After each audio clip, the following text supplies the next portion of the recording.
أعوذ بالله السميع العليم من الشيطان اللعين الرجيم بفضل بسم الله الرحمن الرحيم وبه نستعين وهو خير ناصر ومعين. الحمد لله الذي علا في توحده ودنا في تفرده جل في سلطانه وعظما في أركانه مجيدا لم يزل محمودا لا يزال. الصلاة والسلام والتحية والإكرام على بعثه الله بنور المضي والبرهان الجلي والمنهاج البادي والكتاب الهادي الخاتم لما سبق والفاتح لمن غلق المعلن الحق بالحق سيدنا ومولانا بالقاسم محمد ثم الصلاة والسلام على عترته التي يبين الأطهرين المعصومين الذين أذهب الله عنهم الرجس وطهرهم تطهيرا.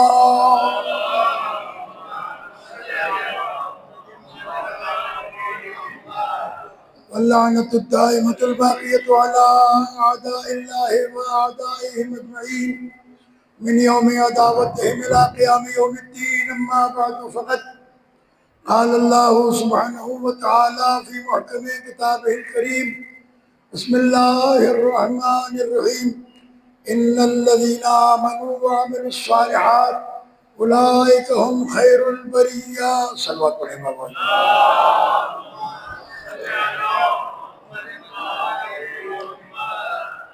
عزیزان گرامی، کوشش کروں گا کہ آپ کی خدمت میں وہ بات پیش کروں جو عام طور پر نہیں کی جاتی. دین اسلام میں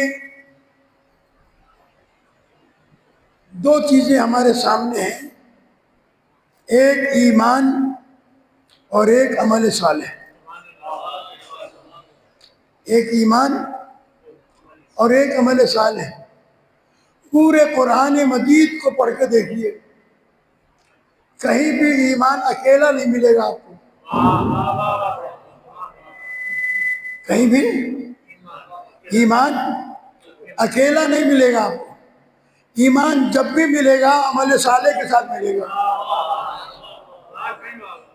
ایمان جب بھی ملے گا عمل صالح کے ساتھ ملے گا. اس کا مطلب یہ ہے کہ یہ جوڑی ہے، یہ جوڑی ہے.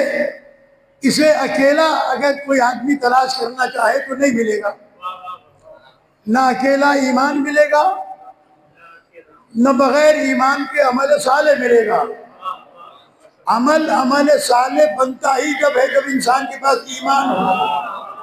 اگر ایمان صحیح نہ ہو تو ساری زندگی بھی کعبۃ اللہ میں نمازیں پڑھ کے قرآن پڑھ کے گزار دے تو عمل صالح نہیں بنتا ہے.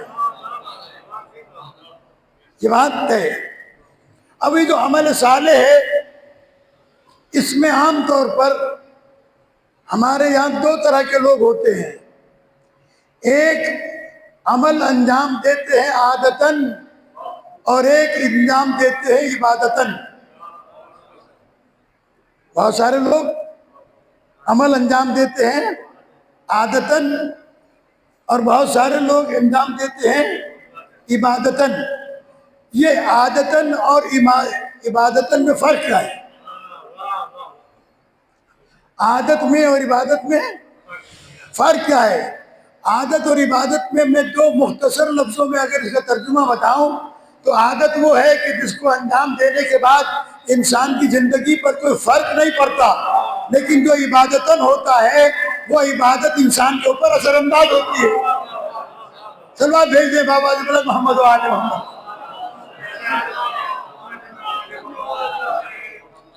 عبادت اثر انداز ہوتی ہے. مثال کے طور پر میں آپ کے سامنے دو چار مسئلے بیان کروں کہ چھٹے امام جعفر صادق علیہ السلام ایک شخص آیا کہنے لگا مولا قرآن مجید کی آیت ہے کیا کہ ان الصلاۃ تنہی عن الفحشاء والمنکر، بے شک نماز برائیوں سے اور بری باتوں سے روکتی ہے۔ یہ تو نوجوان باہر گھوم رہے ہیں، اگر تھوڑا سا مجلس میں آ کے بیٹھ گئے تو زیادہ شرف ملے گا ان کو باہر کھڑے رہنے سے۔ صلوات پڑھیں بآواز بلند محمد و آلہ۔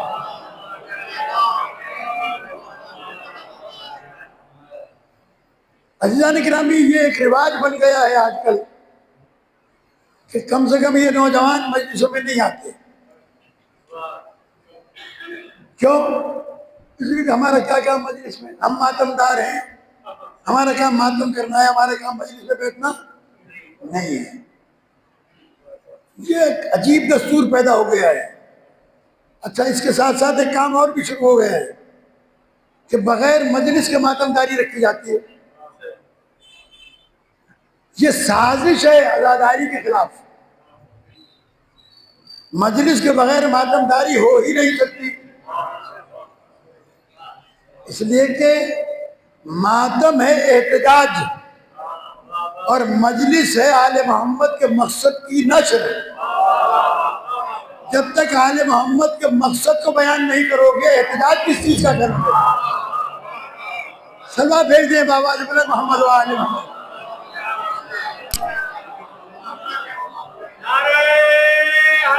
حیدری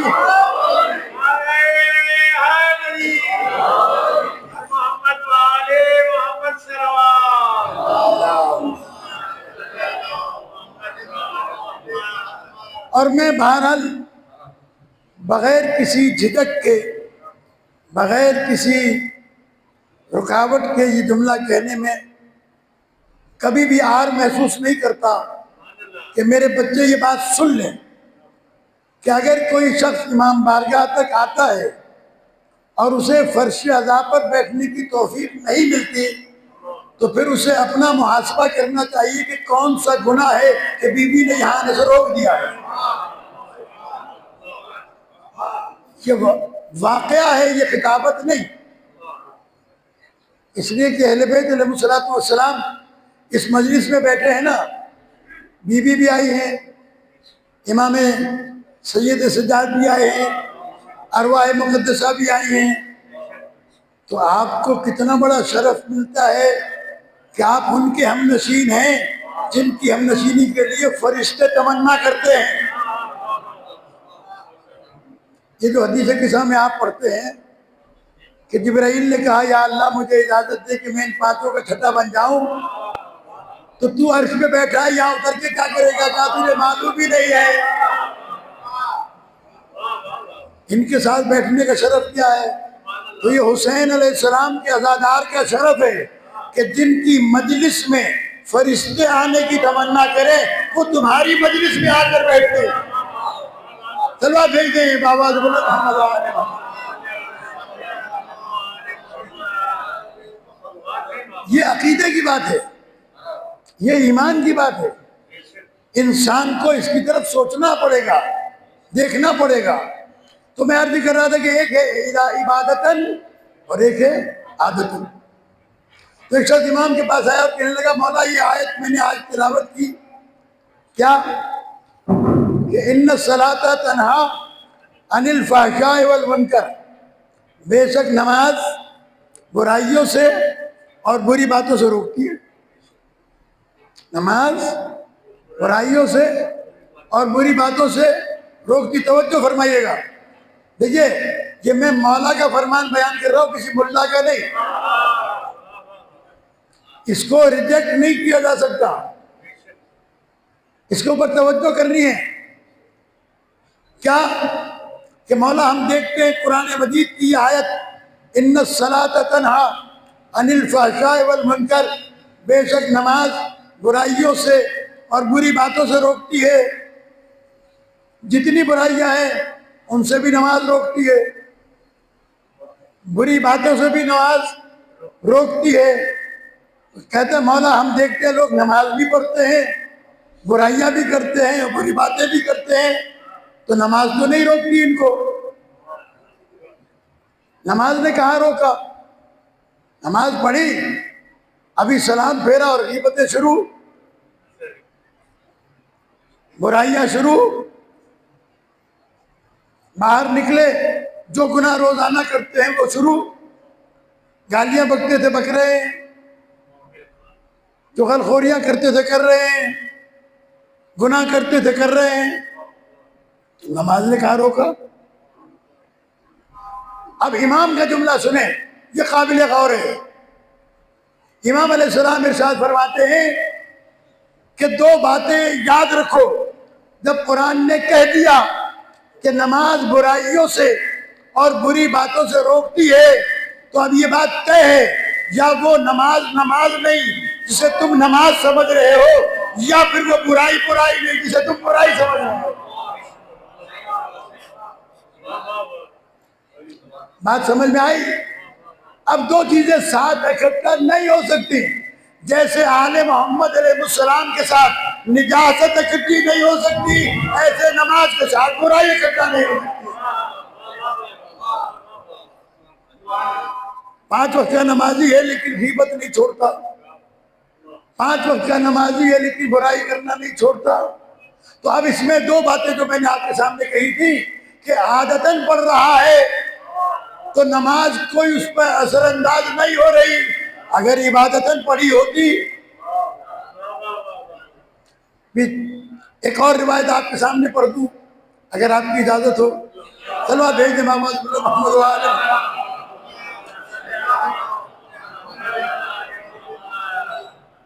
پیغمبر اکرم صلی اللہ علیہ وآلہ وسلم کے پاس ایک شخص آیا، کہنے لگا کہ یا رسول اللہ، میں یہ جاننا چاہتا ہوں کہ میری نمازیں قبول ہو رہی ہے یا نہیں.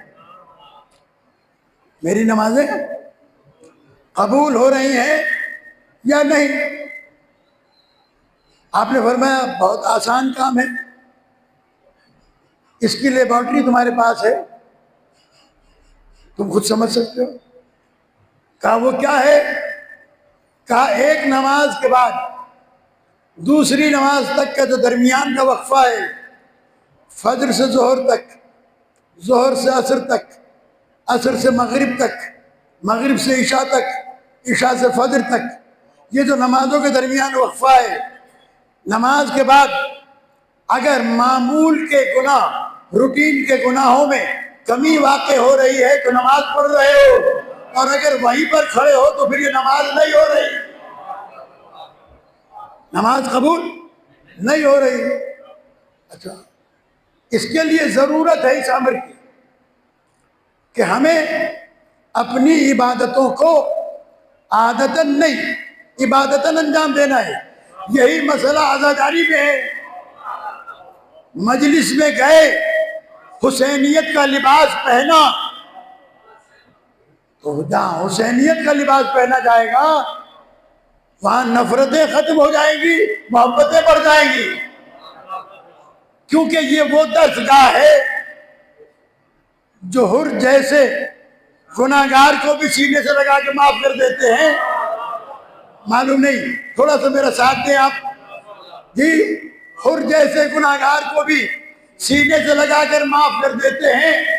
تو عزیزان گرامی، جب مومنوں کی آپس میں ایک دوسرے سے محبتیں بڑھیں گی تو حسینیت بڑھے گی، نفرتیں بڑھیں گی تو یزیدیت بڑھے گی. اللہ بھیجے بابا محمد والے.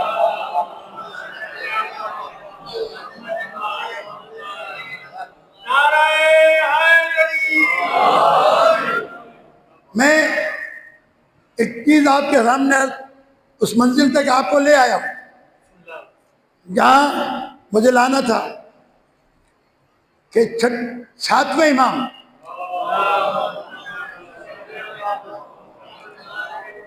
ابھی پرسوں کا دن امام کی ولادت سے منسوب ہے. امام کی ولادت حج سے واپسی پر مقام ابوا پر ہوئی تھی.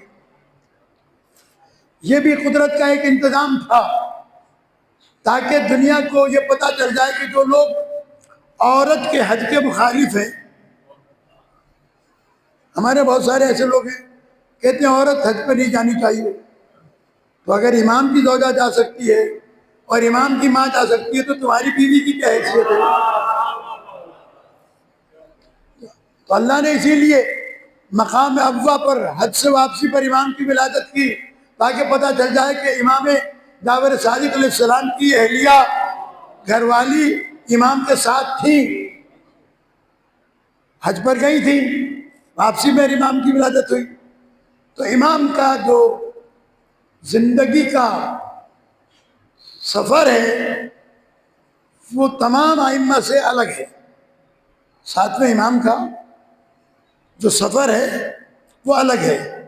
ساتویں امام ارشاد فرماتے ہیں اپنے شیعوں سے، اپنے چاہنے والوں سے، کہتے شیعو تم کہیں کے بھی رہنے والے ہو، تمہاری زبان کچھ بھی ہو، اردو ہو، پنجابی ہو، سندھی ہو، بلوچی ہو، پشتو ہو، سرائکی ہو، گلگتی ہو، بلتستانی ہو، ایرانی ہو، عراقی ہو، عربی ہو، ادبی ہو، بلوچ ہو، سماٹ ہو، کوئی بھی ہو، یہ ساری تمہاری قومیں ہیں، لیکن جب ہماری ولایت کا اقرار کیا، ہاتھ اٹھا کے تھوڑا سا بات کریں میرے ساتھ، جب ہماری ولایت کا اقرار کیا، اب بلوچی ختم، سید ختم، مرزا ختم، جی پنجابی ختم، سندھی ختم، مرزا ختم، اب کون ہے؟ جب ہماری ولایت کو قبول کیا، فرماتے ہماری ولایت کو قبول کرنے کے بعد اب تمہارا آپس میں رشتہ ایسا ہے جیسے دو سگے بھائیوں کا ہوتا ہے، چاہے باپ الگ ہی کیوں نہ ہو۔ سلوات بھیج دے باوت۔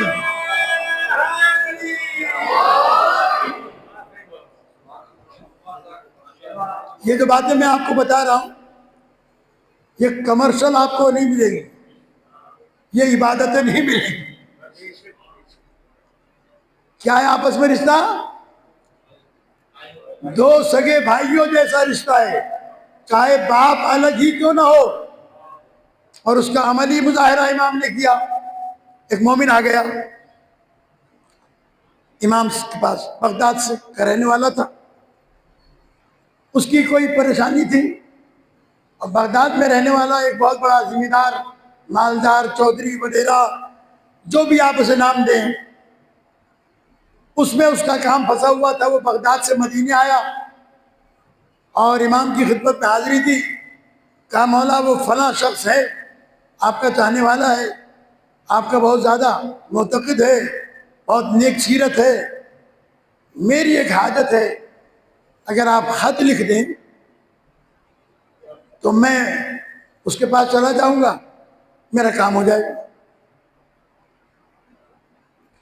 امام علیہ السلام نے اس زمانے میں جو بھی مروجہ کاغذ رکھا ہو، کھال پہ لکھا ہو درخت کی یا کسی جانور کی کھال پہ لکھا ہو، جو بھی مروجہ کاغذ اٹھایا وہ، اور اس کے اوپر لکھا بسم اللہ الرحمن الرحیم۔ توجہ رکھیے گا، باب الحوائج کے در سے آج بھیک مانگنی ہے ہمیں، ساتویں امام کا در باب الحوائج ہے۔ میں ان کا تذکرہ کر رہا ہوں، یہ سوچ کر سمجھیں کہ آپ امام کی بارگاہ میں بیٹھے ہیں اور امام آپ کو نصیحت کر رہے ہیں۔ کیا جملہ ہے؟ بسم اللہ الرحمن الرحیم، اللہ اکبر۔ اس کے بعد دوسرا جملہ لکھا، اِنَّا لِلَّهِ تحت عرشہ ذلًا لا يسکنہ الا من اسد لأخیہ معروفا۔ کاش کہ میں بغیر ترجمہ کیے ہوئے آپ کو سمجھا سکتا، لیکن مشکل یہ ہے کہ ہمارے عربی سمجھی نہیں جاتی۔ مولا نے فرمایا اللہ کے عرش کے نیچے ایک سایہ ہے۔ دوسرے لفظ کہوں، اللہ کے عرش کے نیچے ایک شامیانہ لگا ہوا ہے۔ یہ شامیانہ کیوں لگایا جاتا ہے؟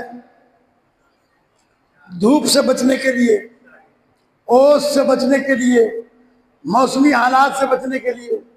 قیامت کے دن کا ماحول آپ جانتے ہیں کیا ہوگا؟ سوا نیزے پر سورج ہوگا، سوا نیزے پر سورج ہوگا، یہ لوگوں کی دماغ کے مغز پک رہے ہوں گے، کھول رہے ہوں گے، جیسے دیگچی میں سالن پکتا ہے نا، اسی طریقے سے قیامت کے دن یہ مغز پک رہے ہوں گے، اتنا نیچے سورج آ گیا ہوگا۔ یہ قیامت کا دن ہے، 50,000 سنہ، 50,000 سال کا یہ دن ہے۔ آدم سے لے کر علیہ السلام سے قیامت تک کے سارے افراد میدان حشر میں موجود ہیں۔ سورج سوا نیزے پر ہے۔ امام علیہ السلام ارشاد فرماتے ہیں کہ اللہ کے عرش کے نیچے ایک سایہ ہے، جو اس سائے میں جائے گا وہ اس تپش سے بچ جائے گا، جو اس سائے میں جائے گا وہ اس تپش سے بچ جائے گا، وہ اس گرمی سے بچ جائے گا۔ امام علیہ السلام فرماتے ہیں کہ اگر کوئی چاہتا ہے کہ اس گرمی سے، سوا نیزے کی سورج کی گرمی سے اپنے آپ کو بچا لے، تو اس کے لیے لازم ہے کہ وہ اپنے کسی مومن بھائی کے ساتھ نیکی کرے۔ اس نیکی کے بدلے اللہ تبارک و تعالی اسے اس گرمی سے بچا لے گا۔ اسنا لأخی معروفہ، اور اخی کا لفظ استعمال کیا ہے۔ اخی کا مطلب بھائی، اور یہ بھائی ایک باپ کے اولاد نہیں، مرزا نہیں، سید نہیں، پٹھان نہیں، بھائی سے مراد دینی بھائی، دینی بھائی، ولایتی بھائی، غدیری بھائی، جی ایک دوسرے کے ساتھ نیکی کرے۔ معلوم ہو جائے کہ فلاں آدمی پریشان ہے، چلا جائے، بھائی یہ اس معاملے میں آپ کی مدد کر سکتا ہوں، چلے میں آپ کے ساتھ کھڑا ہوں۔ کوئی بیمار ہے، دوا کے لیے، کسی کا بچہ اسکول نہیں جا رہا ہے، پیسے دے کہ بچے کو اسکول بھیجو، فیس میں دوں گا، اللہ نے مجھے دیا ہے۔ جی کسی دو بھائیوں میں جھگڑا ہو رہا ہو تو بجائے پھوکے مارنے کے کہ تو تھی بھی پوئے بات تو زکت لائے اس پٹ کی دھور نہیں، دو مومن بھائی ہیں، انما المؤمنون اخوہ، یہ مومن آپس میں بھائی بھائی ہیں۔ مسلمان کے لیے نہیں کہا کہ المسلم اخوہ، المومن اخوہ، مومن کہتے ہی اسے ہیں جس کے بعد آل محمد کی ولایت ہوتی ہے۔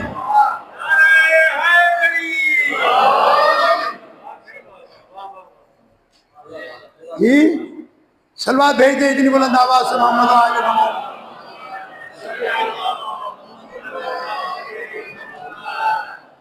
میں گزشتہ مجالس میں جو یہاں پڑھ چکا ہوں، بیان کر چکا ہوں اسے، کہ مومن ہوتا ہی تب ہے جب وہ علی ولی اللہ پڑھ لے۔ مومن بننے کے لیے ولایت علی علیہ السلام کا اقرار کرنا ضروری ہے، چاہے سندھی میں کرے علی اللہ جو ولی آئے،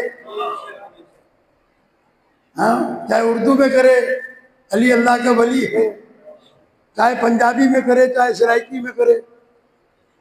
مشکل آتی ہے عربی میں، سندھی میں سب کہیں گے علی اللہ جو ولی آئے، اگر کہیں گے علی ولی اللہ بھائی کون تھا منو، یہ ایک مشکل ہے، سمجھ کی مشکل ہے۔ بھائی تو سندھی میں کہہ رہا ہے تو عربی میں کہنے میں کیا دشواری ہے بھائی؟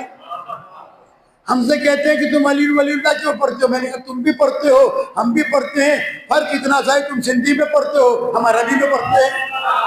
اللہ بھیج دے بابا محمد وآل محمد۔ آواز آئی ہے کوئی؟ بھائی تم سندھی میں پڑھو یا اردو میں پڑھو تو آپ مانتے ہیں، تو آپ سندھی میں مانتے ہیں، اردو میں مانتے ہیں، ہم عربی میں بھی مانتے ہیں۔ جی تو یہ ولایت آل محمد علیہ السلام قبول کرے گا تو مومن بنے گا، اور یہ میرا فتویٰ نہیں۔ کبھی آپ کہیں کہ بھئی یہ شیعہ ممبر پہ بیٹھ کر شیعوں والی باتیں کر رہا ہے، شیعوں والی باتیں نہیں۔ ابو نعیم، ابو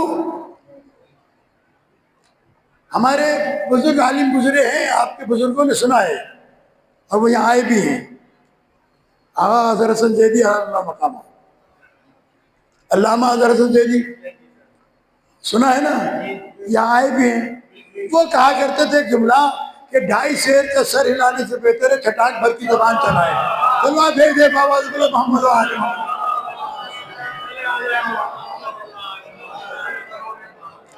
جی تو ولایت علی کے لیے ابو نعیم اہل سنت کے محدث ہیں. کتاب کا نام ہے حلیت الاولیاء. کیا نام ہے؟ حلیت الاولیاء کتاب کا نام ہے. اس میں وہ روایت کرتے ہیں کہ ابن عباس سے کسی نے پوچھا کہ قرآن مجید میں جو اللہ نے یا ایھا الذین آمنوا کہہ کے خطاب کیا ہے یہ کون سے مومن ہیں، یہ کون لوگ ہیں جنہیں اللہ نے یا ایھا الذین آمنوا کہہ کے پکارا ہے؟ تو پروردگار عالم نے 89 مرتبہ یا 90 مرتبہ یا ایھا الذین آمنوا کہہ کے پکارا ہے. یہ کون لوگ ہیں جنہیں پکارا گیا ہے؟ خدا کی قسم ابو نعیم کہتے ہیں ابن عباس نے جواب دیا کہ اس سے مراد وہ لوگ ہیں جو علی کو اپنا امام مانتے ہیں. صلوات بھیج دیں بابا محمد و آل محمد.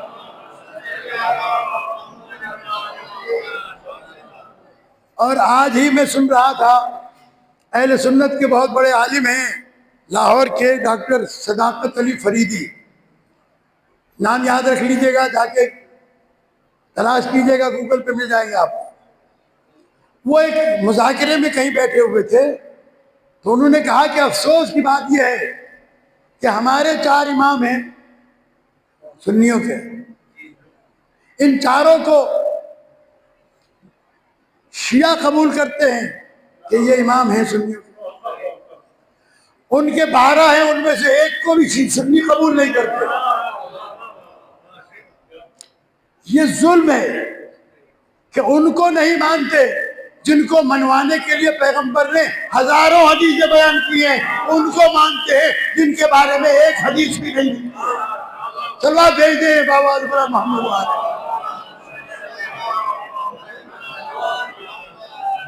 تو اب میں نے عرض کیا کہ مومن بھائی بھائی ہیں. امام نے کیا کہا؟ امام نے کیا کہا؟ جو اپنے کسی مومن بھائی کے ساتھ ایک نیکی کرے گا قیامت کے دن اس سورج والی گرمی سے، سوا نیزے کی سورج سے بچ جائے گا. اور یہ بات بتا دوں آپ کو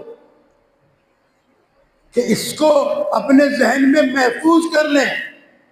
جس نے ماننا ہے آل محمد کی ولایت کو ماننا ہے وہ اس بات کو تسلیم کر لے کہ جائے گا جب مومن کے ساتھ نیکی کرے گا. اس کے بعد دوسرا جملہ مومن نے کہا، امام نے فرمایا آؤ نفس عنہ کربتن، کسی مصیبت میں ہے، کسی مصیبت میں ہے، اس سے اس مصیبت کو دور کرے. نفس عنہ کربتن، کرب کہتے ہیں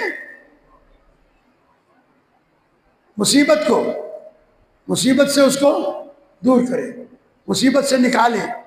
پھنسا ہوا ہے، قرض دار ہے، اللہ نے آپ کو دیا ہے، آپ اس کا قرضہ ادا کر دیں.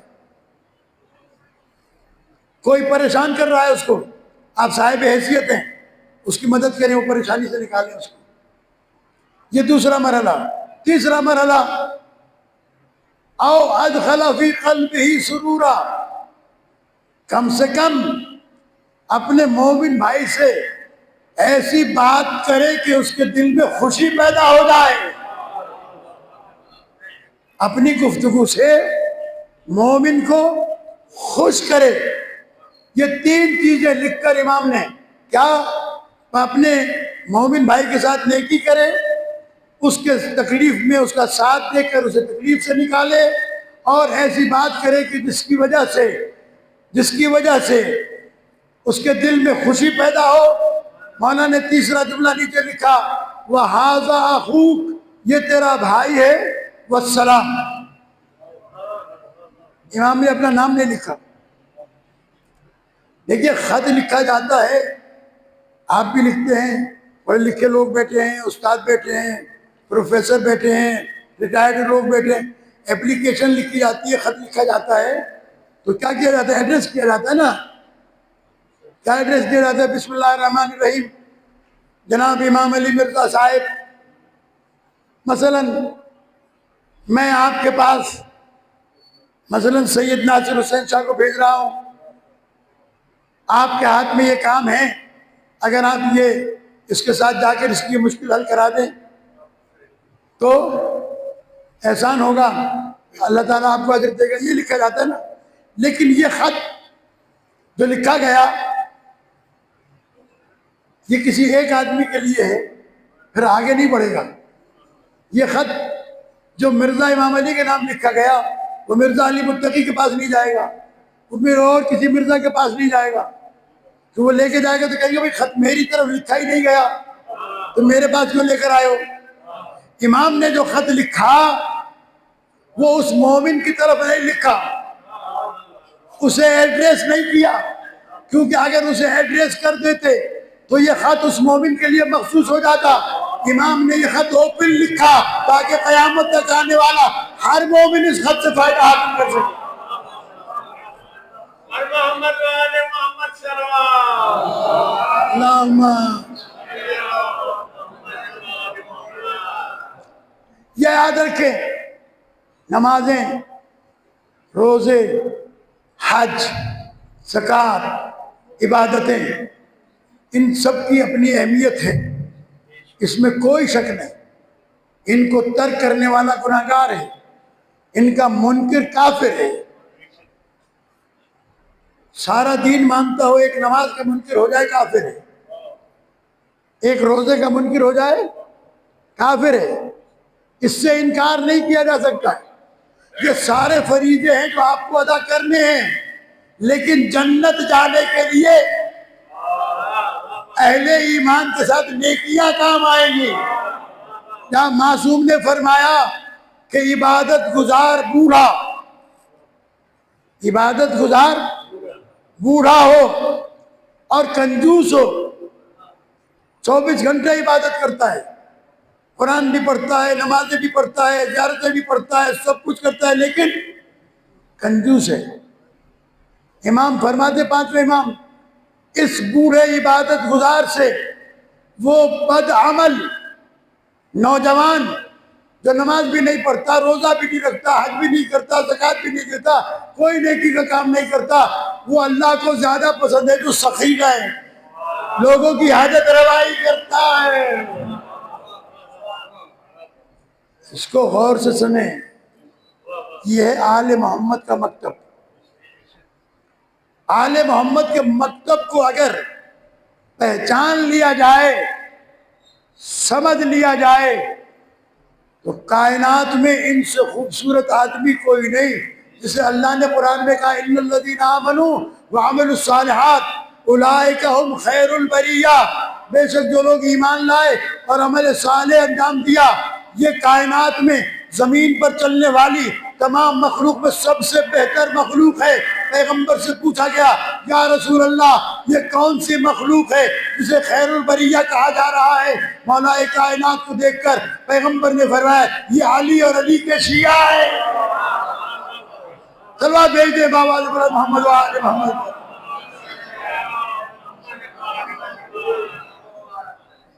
جی میں آپ کو سمجھا رہا ہوں یہ باتیں،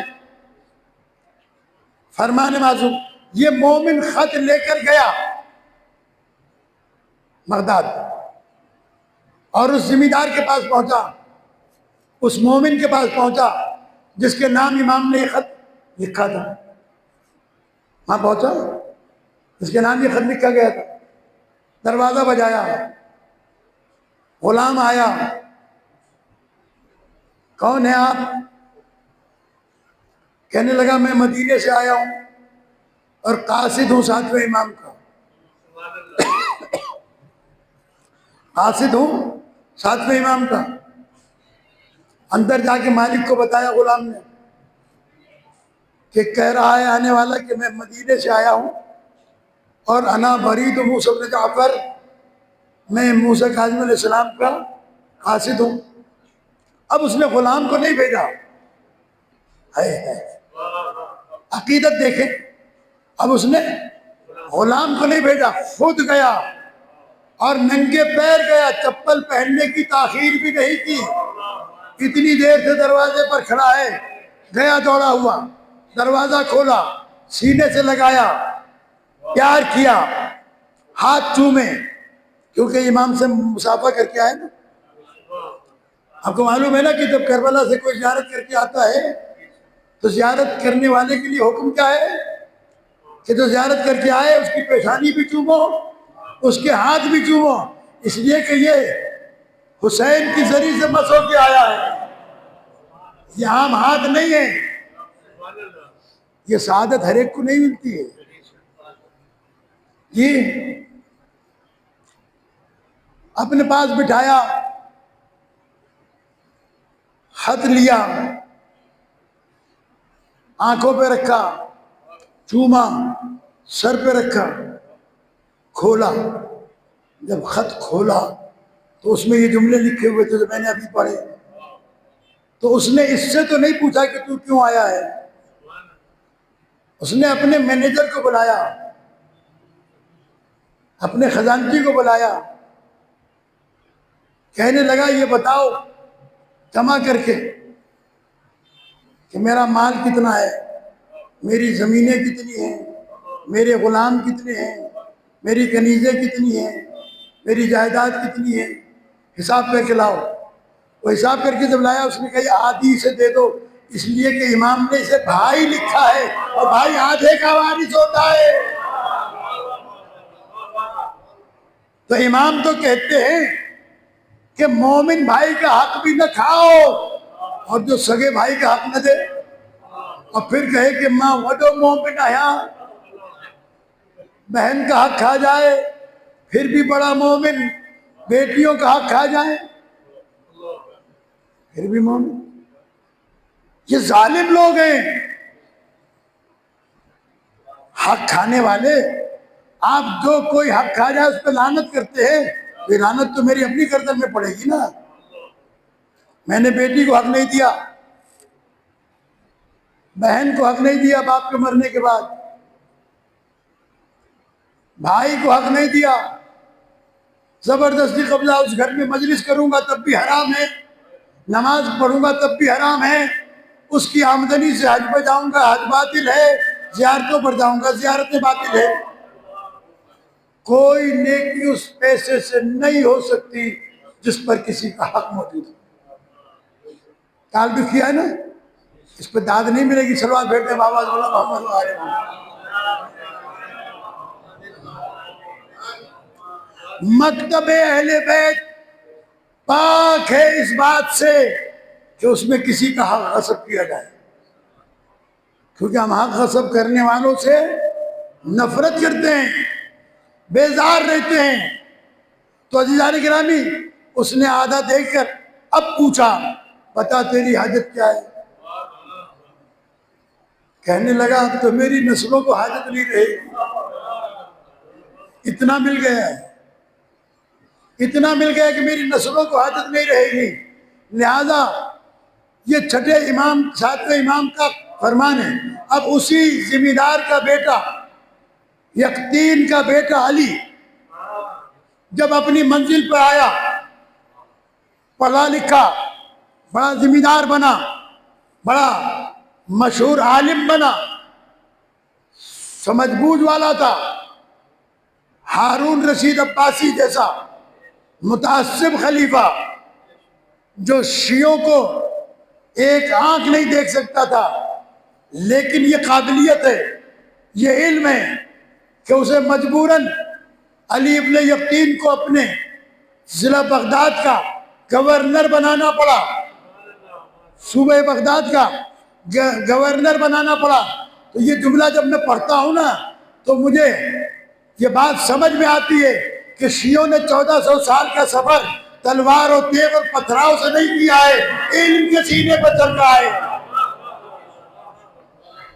آج بھی دنیا شیعوں سے دشمنی کر رہی ہے، کبھی جلوسوں پر پتھراؤ، کبھی مجلس پہ رکاوٹ، کبھی قتل کرتے ہیں، لیکن ان کو یہ معلوم ہے اگر یہ عقل مند ہوتے کہ ایک حرام جانور 7 بچے دیتا ہے مجھے نام لینے کی ضرورت تو نہیں ہے نا.